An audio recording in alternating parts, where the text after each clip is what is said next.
Market లో invest చేసి మీ డబ్బులు డబుల్ చేసుకోవాలనుకుంటున్నారా? సుందరరామిరెడ్డి గారి లైవ్ సెమినార్ కి అటెండ్ అవ్వండి. నమస్తే రమగారు. నమస్తే జయ. రమగారు, మనం దసరా నవరాత్రులు స్పెషల్ నైవేద్యాలు చేస్తూ ఉన్నాము. గోధుమ రవ్వతోటి పాయసం చేద్దాం. మనం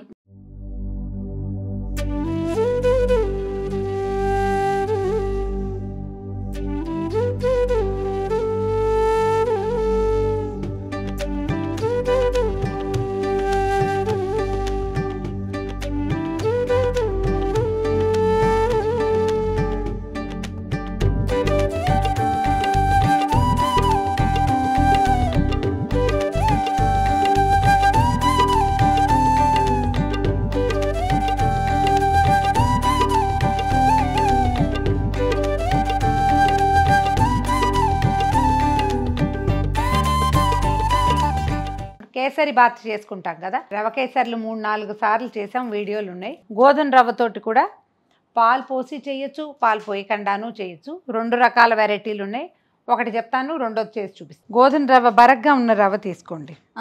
చూడు కనిపిస్తుంది కదా, ఇది కొంచెం బాగుంటుంది, చక్కగా విరిబడి ఒక్కొక్క గ్రెయిన్ అంటే ఏమనాలి, హిందీలో అయితే దానా దానా అంటాం. ఈ రవ్వలో ఉన్న ప్రతి పలుకు బాగా చక్కగా ఉడికి అందంగా కనపడుతుంది. గోధుమ రవ్వ ఏ కప్పుతో తీసుకుంటామో ఆ కప్పుతో 2 కప్పుల పాలు, 1 కప్పున్నర పంచదార, ఓకే, తర్వాత కాసిన ఏలక్కాయలు, జీడిపప్పు, కిస్మిస్. ఇంత దీనికి మనం పాలు పోస్తాం కాబట్టి నెయ్యి తక్కువ. ఒకవేళ మీరు పాలు పోయారు అనుకోండి, అప్పుడు కప్పుకి కనీసం 1/2 కప్పు నెయ్యి కావాలి. ఓకే, కొంచెం నెయ్యి సరిపోతుంది. నెయ్యి వేసి ముందు గోధుమ రవ్వని బాగా దోరగా చక్కగా వేగనివ్వండి. గుమ్మగుమ్మలాడేలాగా రవ్వలో తెలుపు వచ్చేసేయాలి. ఈ రంగు పోయి తెల్ల రంగుకి రావాలన్నమాట. నిదానంగా వేయించండి. పాలు కొంచెం కాగబెట్టుకోండి పక్కన. ఆ వేడి వేడి పాలు కాస్త నీళ్లు కూడా పోసుకోవచ్చు. ఎలా అంటే ఇప్పుడు మనం దీనికి కనీసం 1కి 4 నీళ్లు పడతాయి. పాలే 4 పోస్తే అంత బాగా కుదరదు, పైగా అసలు కోవాగా అయిపోతుంది. అందుకని 2 గ్లాసులు నీళ్లు, 2 గ్లాసులు పాలు. ముందు నీళ్లు పెట్టుకోవటం పక్కన. ఈ రవ్వ వేగగానే ఆ వేడి నీళ్ళు పోసుకోవటం. ఆ వేడి నీళ్ళల్లో ఉడుకుతుండగానే పాలు ఒకసారి హైలో కొంచెం కాగనివ్వండి. మరి పచ్చిపాలు అయితే అంత బాగుండదు, ఏమిటో ఒక సాటిస్ఫాక్షన్ ఉండదు అనమాట. ఆ వేడి పాలు కూడా ఇవి నీళ్లు పీల్చిన మరుక్షణం పాలు కూడా పోసేస్తే సరిపోతుంది. 1కి 4 ద్రవ పదార్థం కావాలి దీనికి, సరేనా? అంతే. పాలు పోయటం బాగా చక్కగా దగ్గరికి మగ్గిపోయిన తర్వాత పంచదార 1.5 పంచదార పోసేస్తాం. బాగా ఉడికి ఆ చక్క కోవా బాగా వస్తుంది, అంటే హల్వా లాగా కనపడుతుంది కదా. నెయ్యి ఎక్కువ వేయం కాబట్టి నెయ్యి కనపడదు మనకు, అది ఉడికిన భావకం కనపడ్డాక జీడిపప్పులు, కిస్మిస్లు వేయటం, కొంచెం ఏలక్కాయలు వేసుకోవటం. మీకు ఆసక్తి ఉంటే కాస్త అంత కుంకుమ పువ్వుని పాలల్లో నానబెట్టి పెట్టుకోండి, అది కూడా వేసుకోండి. ఈ రవ్వకి కుంకుమ పువ్వు ఏంటంటే రంగులో ఏం పెద్ద చేంజ్ కనపడదు మనకి, తెల్ల రవ్వ అయితే కనిపిస్తుంది. చక్కగా దాన్ని పళ్ళెంలో వేయటం, పైన కాస్త నేర్చుకు వేసి అమ్మవారికి నివేదన చేసుకోవటమే. తప్పకుండా. ఓకే, ముందే చేద్దామంటే కొంచెం నెయ్యి వేసి జీడిపప్పులు, కిస్మిస్లు వేయించుకుందాం. ఎక్కువ పప్పులు వేస్తే వేసేసామంటారు. వీటిని సగం సగం చేస్తాను అమ్మగారు, అందరికీ వస్తాయి. నేను కూడా అంతే చేస్తా చేయ. ఓకే, మీ దగ్గరే నేర్చుకున్నాను నేను. ఇంత లావు పప్పులు వేసి 10 పప్పులే వేసామనుకోండి, ఎవరి నోట్లోకి ఒక్కొక్కరికి 3-4 వచ్చేస్తే ఒక్కొక్కరికి 1 రాదు. అందుకని ఏం చేయాలంటే చిన్న ముక్కలు చేస్తే అందరికీ తలా ఒక 2, 3, 4, 5, 6 అలా వస్తాయి. చాలు.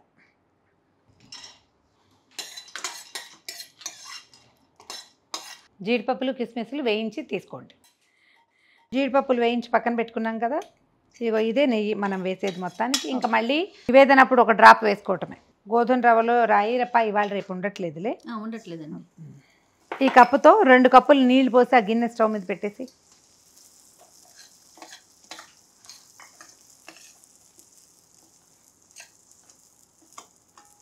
ఈ రవ్వ మరీ ముతగ్గా ఉందనిపిస్తే 5వ గ్లాసు పాలు కూడా పోసుకోవచ్చు, ఏం అనుమానం ఏం లేదంటే. 5వ గ్లాసు వాటర్ అంటే 3 గ్లాసుల పాలు, 2 గ్లాసుల నీళ్లు, లేదా 3 గ్లాసుల నీళ్లు, 2 గ్లాసుల పాలు. మన దగ్గర పాలు అవైలబిలిటీని బట్టి అనమాట. ఇంకో కప్పు కూడా పోసేసి 3 కప్పులు పోసి.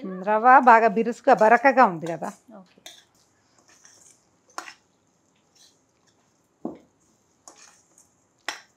నిదానంగా సన్నటి మంట మీద దోరగా వేయించండి. ఇది ఏంటంటే పొయ్యి హైలో పెడితే అడుగు మాడిపోయి నల్లగా తెల్లగా 3 రంగుల్లోనూ కనపడుతుంది. అలా ఉండకూడదు, ఈవెన్గా వేగాలి.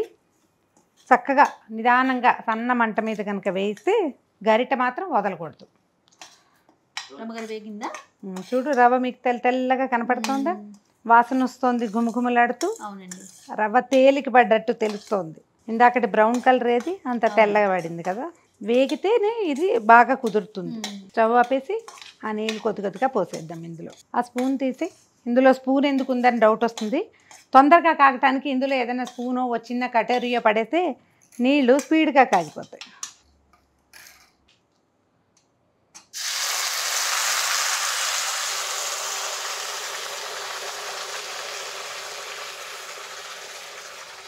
ఈ మసూరు నీళ్ళు పోసేటప్పుడు ఒక్క రవ్వ జాగ్రత్తగా ఉండండి. పిల్లల్ని మగవాళ్ళని దగ్గర ఉండనివ్వద్దు. మీరు కూడా ఒక అడుగు వెనక్కుండి చేయండి. ఇది బట్టతో పోసేటప్పుడు ఇంత వెనక్కుంటాను కుదరదు. పటకారు ఇంత పొడుగ్గా ఉంటుంది కాబట్టి ఇది ఈజీగా ఉంటుంది. ఇవి కూడా రమ్మగారు ఇదివరకు ఇట్లా ఇట్లా రౌండ్ షేప్ వచ్చి ఇట్లా వచ్చేది, ఐడియా ఉందా? పాత రోజుల్లో ఇనపవి బెసికే అవకాశం కూడా ఉండదు అస్సలు కదలో, బాగుంటవి. ఇంకోటి ఏం చేద్దామంటే ఈ గిన్నెలో ఇందాక పాలు పక్కన పెట్టుకున్నాగా, ఆ పాలని వేడి చేసేసుకుందాం. 4 మిల్క్ 1 నీళ్లు కూడా పోసుకోవచ్చు. 4 పాలు అదే 4 పాలు, అదే మిల్క్ అంటున్నాను. 4 పాలు 1 నీళ్లు కూడా వేసుకోవచ్చు. మన దగ్గర ఉన్న పాలు ఉన్న ఉపస్థితిని బట్టి చేసుకోవటం అన్నమాట. దీన్ని ఉడకనిద్దాం నిదానంగా.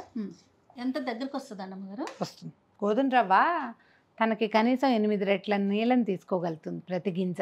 అబ్బా, అంతకంతకే చిక్కబడిపోతుంది. పాలు పోసినప్పుడు కొంచెం పలచగానే ఉంటుంది, ఎందుకంటే మనం ఇది పాయసమే కదా చేయబోతున్నాము. మనం పోసిన చిన్న గ్లాస్ ఎంత అయిందో చూడు చేయాలి. అవునండి, అయిందా?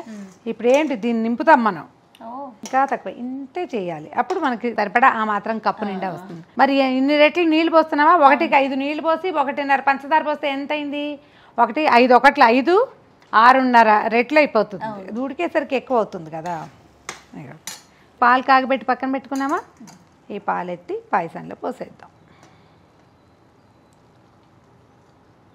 మీగడ కడితే చక్కగా మీగడతో సహా పోసేయండి, ఎక్కువ రుచిగా ఉంటుంది. కొంచెం ఇది కొత్తలాడి చుట్టుపక్కల పడుతుంది కాబట్టి కాస్త వెనక్కుండండి. స్టవ్ కొంచెం సిమ్లో పెట్టండి. 3 లాగేసిన రవ్వ ఈ 2 కూడా దగ్గరికి లాక్కుంటుంది. హల్వా కంటే కొంచెం వదులుగా ఉంటుంది. ఓహో,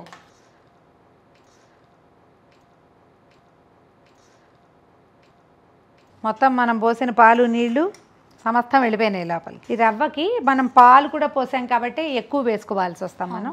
ఇక పంచదార వేస్తాను. 1కి 1.5, ఒక రవ్వకి 1.5 గ్లాస్ వేసామన్నమాట. ఒక 5 నిమిషాల్లో వచ్చేస్తుంది ఇది. మీరు బెల్లం కూడా వేసుకోవచ్చు.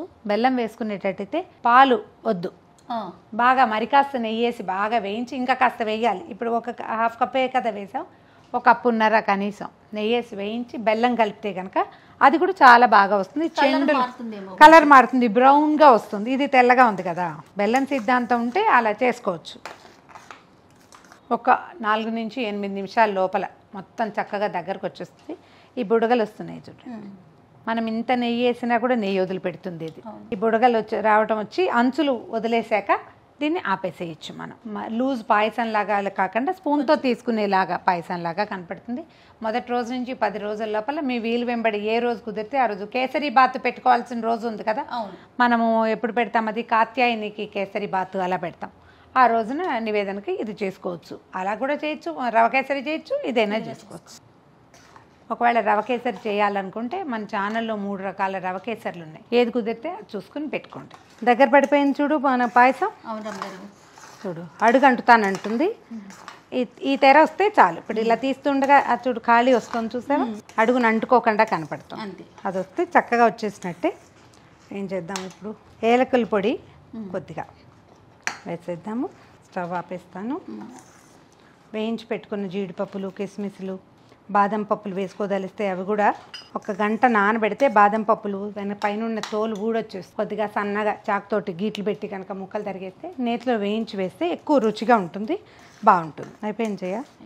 కొద్దిగా ఒక బౌల్లో పెట్టుకుని పైన కొంచెం నెయ్యి వేసి అమ్మవారికి నివేదన చేసేసుకోవటమే. తీపి ఎక్కువ కావాలనుకుంటే పంచదార పెంచుకోండి, అంతే. కమ్మనైనా గోధుమ పాయసం మీ వెసులుబాటుని బట్టి ఉదయమో సాయంకాలమో చేసి నివేదన చేసుకోండి. అద్భుతం.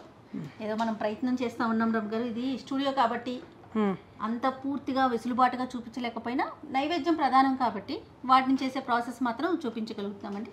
సో ప్రేక్షకులందరికీ మరొకసారి దసరా శుభాకాంక్షలు.